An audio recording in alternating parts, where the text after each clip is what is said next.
16-ാം വാക്യം. കർത്താവിൻ്റെ ദൂതൻ പറഞ്ഞു, നീ പിടിച്ചു നിർത്തിയാലും നിന്റെ ഭക്ഷണം ഞാൻ കഴിക്കുകയില്ല.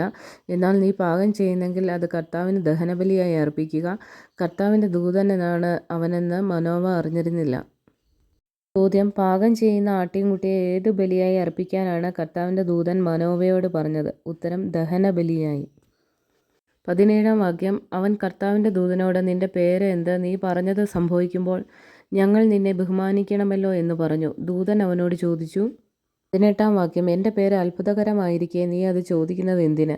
അപ്പോൾ മനോവ ആട്ടിൻകുട്ടിയെ കൊണ്ടുവന്ന് 19-ാം വാക്യം. ധാന്യബലിയോടുകൂടെ അത്ഭുതം പ്രവർത്തിക്കുന്നവനായ കർത്താവിന് പാറപ്പുറത്ത് വെച്ച് അർപ്പിച്ചു.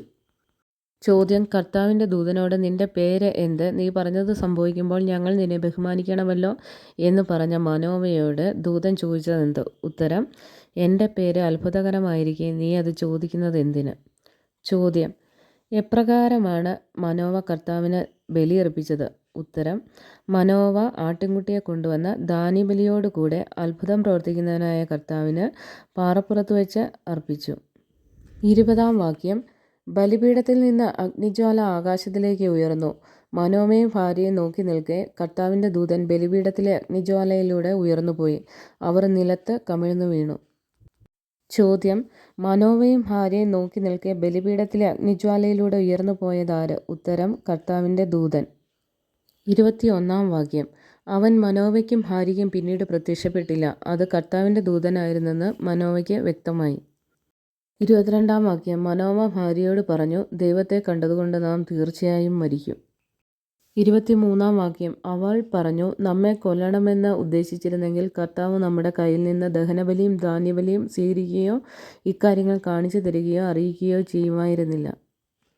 ചോദ്യം. ദൈവത്തെ കണ്ടതുകൊണ്ട് നാം തീർച്ചയായും മരിക്കുമെന്ന് പറഞ്ഞ മനോവയോട് ഭാര്യ മറുപടി പറഞ്ഞതെന്ത്?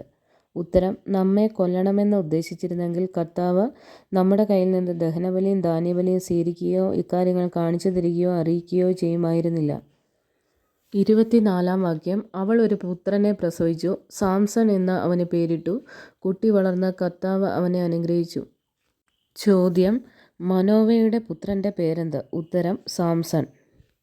25-ാം വാക്യം. സോറായ്ക്കും എഷ്താവോലിനും മധ്യേയുള്ള മഹനേദാനിൽ വെച്ച് കർത്താവിൻ്റെ ആത്മാവ് അവനിൽ പ്രവർത്തിച്ചു തുടങ്ങി. ചോദ്യം. എവിടെ വെച്ചാണ് കർത്താവിൻ്റെ ആത്മാവ് സാംസണിൽ പ്രവർത്തിച്ചു തുടങ്ങിയത്? ഉത്തരം, സോറായ്ക്കും എഷ്താവോലിനും മധ്യേയുള്ള മഹനേദാനിൽ വെച്ച്.